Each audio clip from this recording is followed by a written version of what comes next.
During a high school class project, my teacher told me it's unrealistic being a CEO. It's been my dream to be a CEO since I was 10. So I told her, it is realistic. Follow me on my journey to learn what it takes to become a CEO.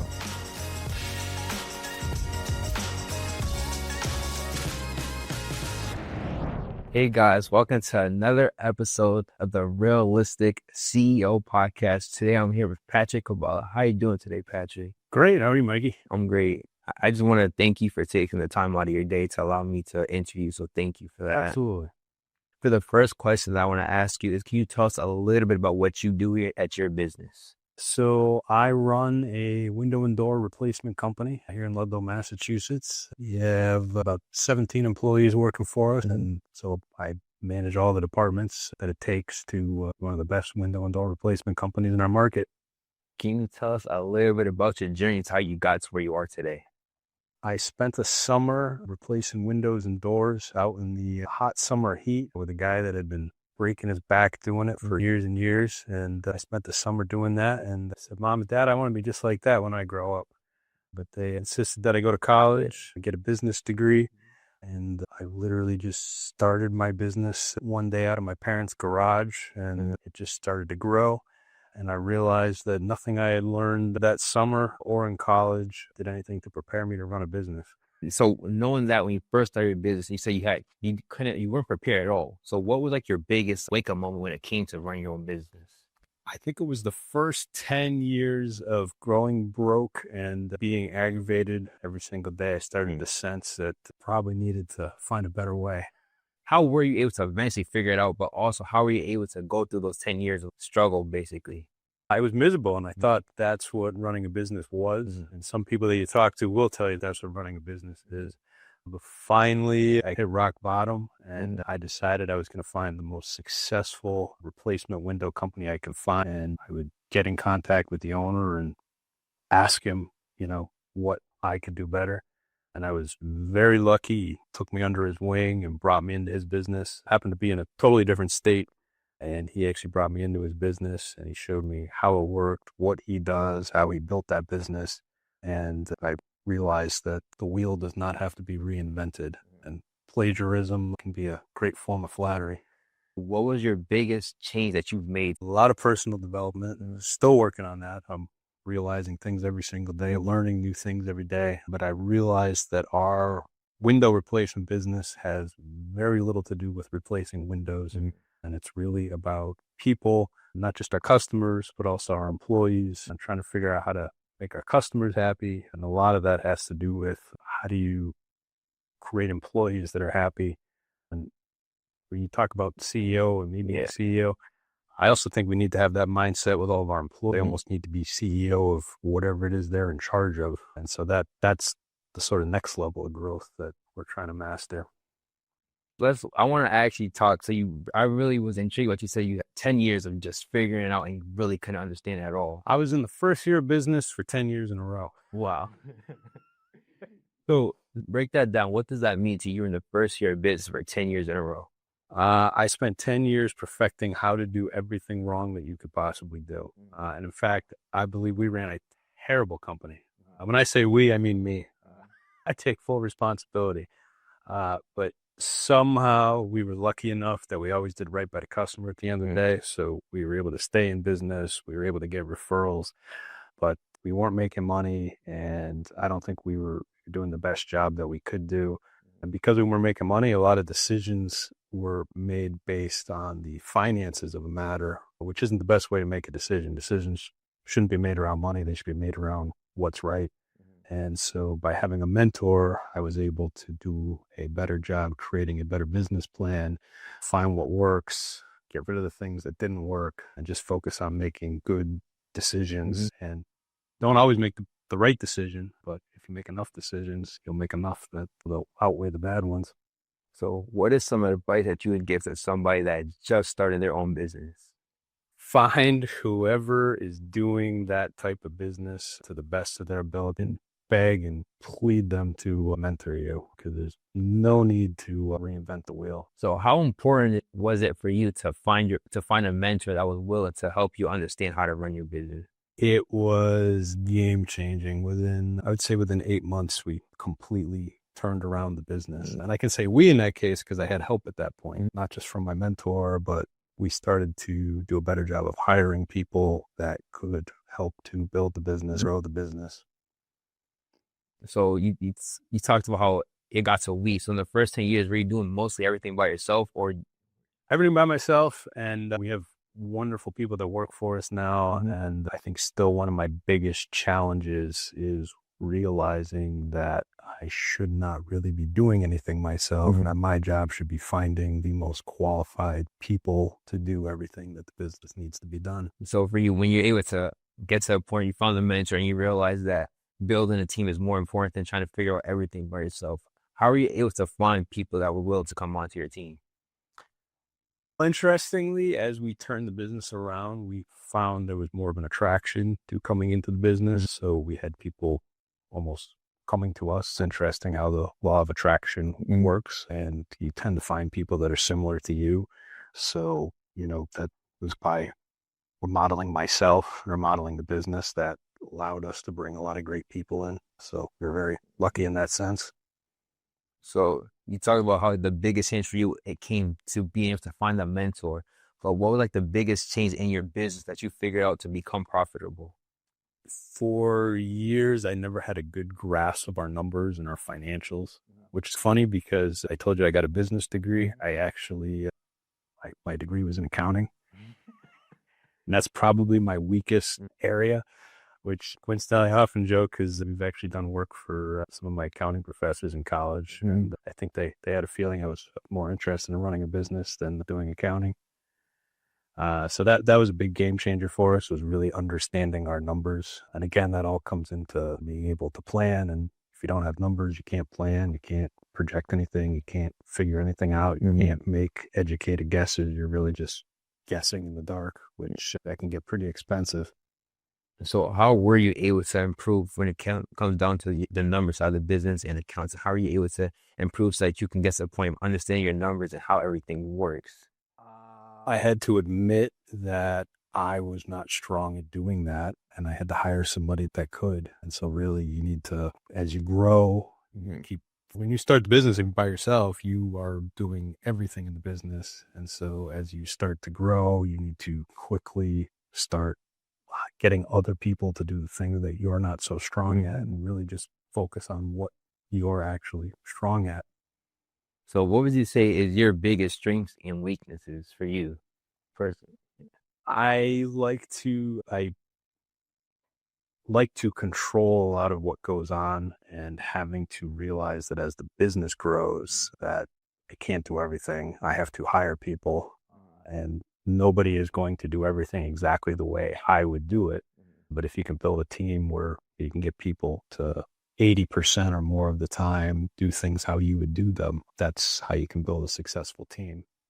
And so just realizing that over time, things aren't going to be done exactly the way I would do them, but they're going to be done in a manner or with the intention of how I would do them. So I want to go back to when you first started talking about how you got into this business because one summer you seen and you realized you really loved with like the whole idea of fixing windows and all that. Can I tell you the real story? Yeah. I was working with Clayton, the trim man, and he'd been out in the sun a little bit too long, and he would smoke 3 packs of cigarettes a day, and he had a 6-pack in the back of the truck for the end of every single day. And he was putting in windows and doing trim, and I was like, this looks really cool, but so like, can you imagine coming home telling your parents that's what you wanted to be when you grew up?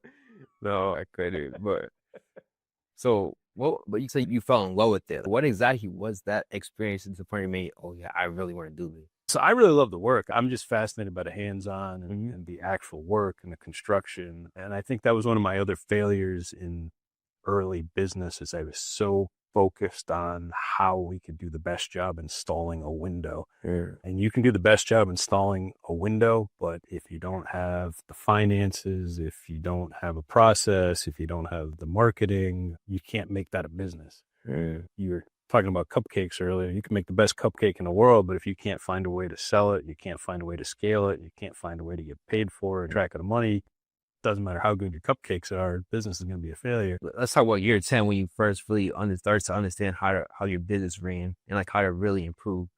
What was like something that you was like really realized quick, oh, this is what I was doing wrong, or I finally figured it out? Major thing was when I started the business, we did every type of exterior home remodeling. So we did windows, doors, decks, patio rooms, siding, roofing, gutters, you name it. If it was on the outside of a house, we would do it. We realized it was really tough to be good at all those things. My mentor happened to just be in the window business.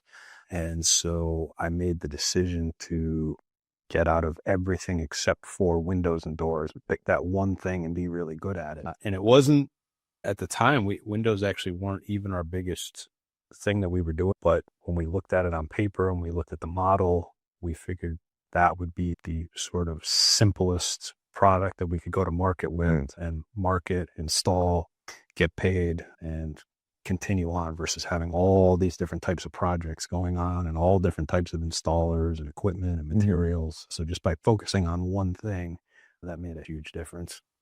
So what was your thought process at first when you thought I'm gonna go windows, exterior, interior? Why were you doing that at first to talk about it? But then you realized that just doing windows was just like your best bet of becoming profitable. Because it was simple. My mentor just kept telling me that you need to keep things simple. And in fact, we do doors. He wouldn't even do doors because he said that was too complicated. He just focused on windows. But we decided in this market it made sense to do windows and doors. But by streamlining, it was less inventory. It was just having a single focus keeps you from getting too distracted. For you, when it comes to building a positive work environment, what are some ways that you're able to help with that environment? That's my biggest struggle right now. That's what our big focus is on now, is how do you create a positive work environment? Because you get a lot of different people with a lot of different beliefs, a lot of different personalities, and you're trying to get everybody to mesh and jive and all head in the same direction. So one of our goals is try to figure out what motivates each individual and how do you create a workplace whereby them helping the company is helping them meet their goals. And that's like next level where our focus is. So very little has to do with windows at the end of the day. Yeah. Windows are the easy part. Earlier, you said you're not just in for windows. You're more like you got to be able to build like relationship with the people that you're working with and also the people working for you. So how have you been able to get to better at building a relationship with your client? Number one thing is communication. And in this business, the way it typically works is somebody decides that they want to make an improvement to their house. They find a company, whether they get multiple quotes or they just hire somebody that was recommended to them, and they make an agreement on the work that's going to be done. They give the people a huge deposit, and then it's crickets. And they're waiting and they're wondering, and time goes by, and then they're calling and they're finding out, hey, when is the work going to start? No idea. So we've tried to create a business by which the customer knows everything that's happening at every time, and we're doing things as expediently as we possibly can, so that when we go out, we sell a job to the customer, they know exactly what they're getting, they know exactly when they're getting it, and when we're going to show up and when we're going to install it, and exactly how it's going to look. And we're constantly creating check marks along the way to make sure that the customer's expectations are being met and that we're on the same page with everything. A lot of issues in this industry just with miscommunication. The customer thinks one thing's going to happen and something else happens, and that's what creates huge problems in this business. So we try to over communicate, if anything, to make sure that everybody knows what's going on and we're meeting the expectations of the customer. The customer doesn't really understand the full process, so they're just waiting and trying to figure out everything. But for you talk about how you're trying to figure out a way to make so that they are fully on page to understand everything that's happening at all times. So how are you able to build a system to where you're able to communicate with the customer so they know what is actually happening? Thank goodness for computers. When I started, it was all on a bunch of spiral notepads that were laid out all on a desk with paper about this tall. Computer systems definitely make that a lot easier. But just simply having a plan and a checklist for every single customer of every step and milestone that has to be done along the way. We're constantly trying to figure out how we can make that better. Every time a problem arises, we look at it and we say, how could we have avoided that from happening? I know in business there's always going to be problems that arise, but if there's things that could be prevented, we want to come up with a system to prevent that. Book, I Am a CEO, Realistic CEO. Tony, he talks about the LBW, the long, lonely, boring work. So can you tell us about the LBW in your career? There's a lot of long, lonely, boring work.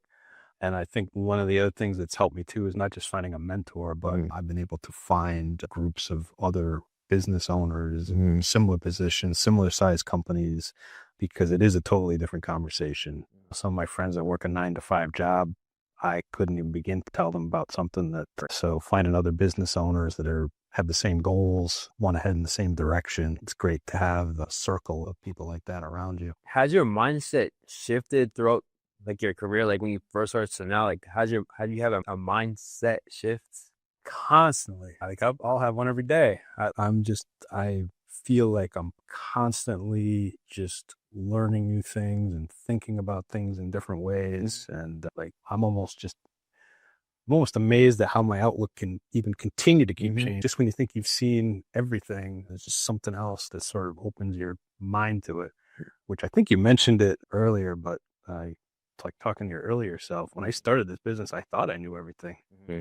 And now, 20 years later, I realize I don't even think I know half of it. I'm still like excited about all the things I'm going to figure out and learn, but I think now I'm more open to it because I realize that there's so much more to know and learn.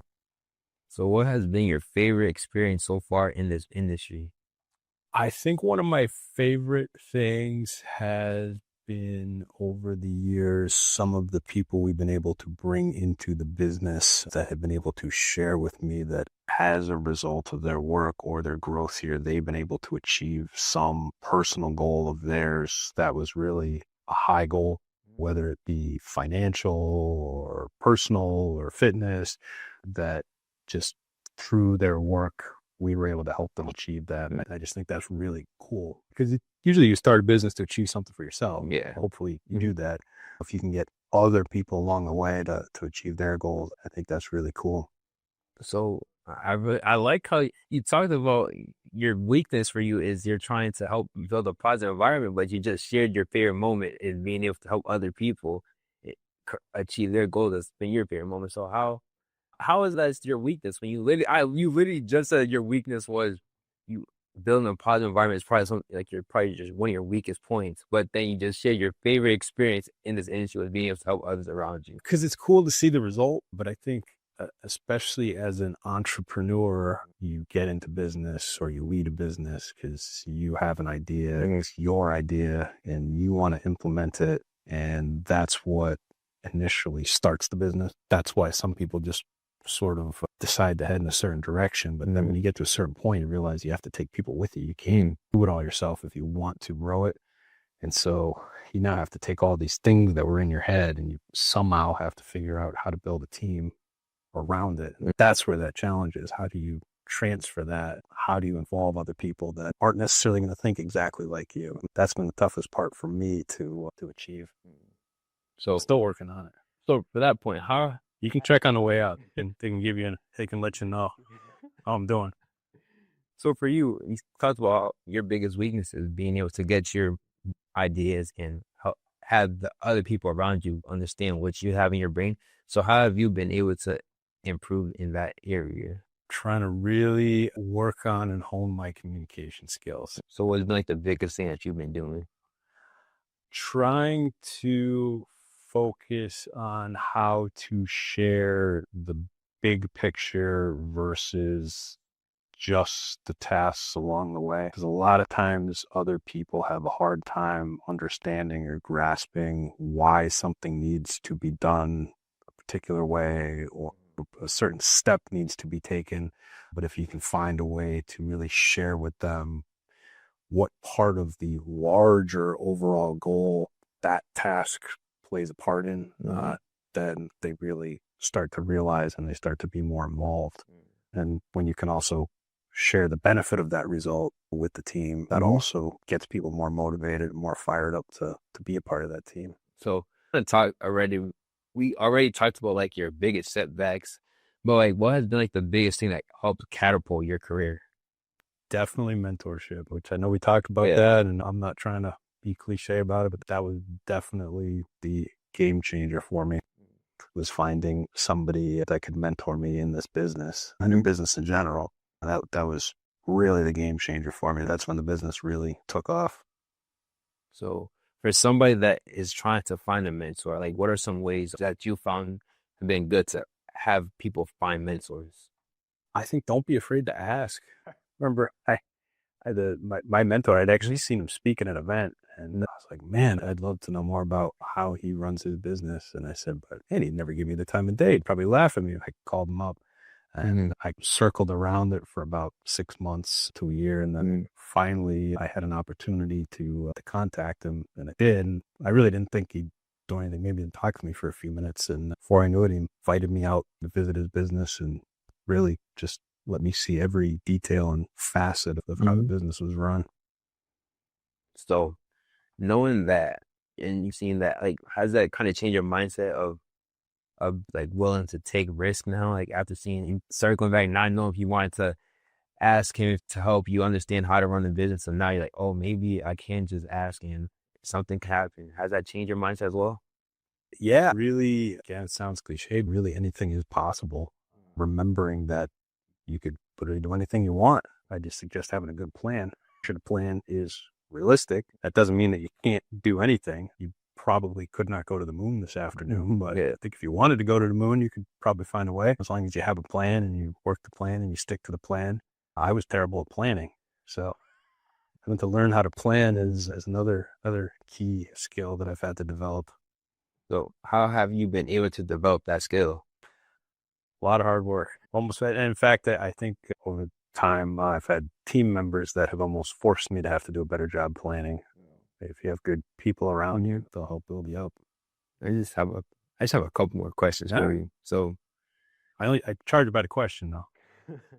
Or I said you got to be profitable. have you ever thought about branching out into different industries, or was this something like you talked about this is what you wanted to do when you're younger, but then you went into business, you started your own business, but was this like always your plan of, okay, I want to do windows? I think that was I think I just, like I said, I liked the hands-on work, and I just, for whatever reason, thought that was cool. But turning it into a business was a whole different thing. I don't even think I knew what turning it into a business was. I thought that if you just said, hey, I can replace your windows, that would be the key to having a business. But I had to learn it wasn't quite that easy. Last question is, what's one fun fact about yourself that nobody really knows? One fun fact, most people would probably be shocked, but I kind of consider myself to be shy, not really outward, and don't really like public speaking. But most people, if you ask them, they wouldn't agree with that. So that could be a fun fact. I'm the same way. I'm super introverted naturally, so I was nervous even for your interview today. I had to psych myself up. Yeah, I do the same exact things. I know exactly how that feels, but for me, I just found it easier to just not think about it and just go out. In fact, we have reps that go out to the houses now to meet customers and measure their windows and demonstrate products. But I used to do that all myself. I used to go to 3-4 houses a day, and I used to get so nervous pulling up to the houses. It was like, oh my gosh, what if these people don't like me? What if they're mean to me? But then after I knocked on the door and they let me in, after about 5 minutes, I would just be all warmed up and having a good time. But I would get so nervous on the way to somebody's house for an appointment. I would guess that's a fun fact, because I wouldn't have guessed that you two for introverted and shy, like you said. But in fact, our measure tech's going on vacation for a week. I have to cover his measures for the next week, so I got to go to 2-3 houses just to measure. I don't even have to demonstrate the window or anything. I just have to take measurements, and I'm nervous about going to all these people's houses. But I'll probably have a good time. They'll enjoy me, and we'll be chatting away once I get there. I just want to thank you again for your time of coming on to my podcast. Absolutely. Thanks for having me. Thank you for coming. That's the story. Definitely, yeah. I thank you. Appreciate that as well. Awesome. I really do appreciate any time somebody takes the time out of their day to allow me to interview them. So thank you. Absolutely. And I want to thank all of you for all the support that you have shown me in my journey of becoming the realistic CEO. So ways that you can support even more is by going onto my website, www.ludlow, realisticceo.com and ordering your copy of the Realistic CEO book. See you in the next episode. Peace.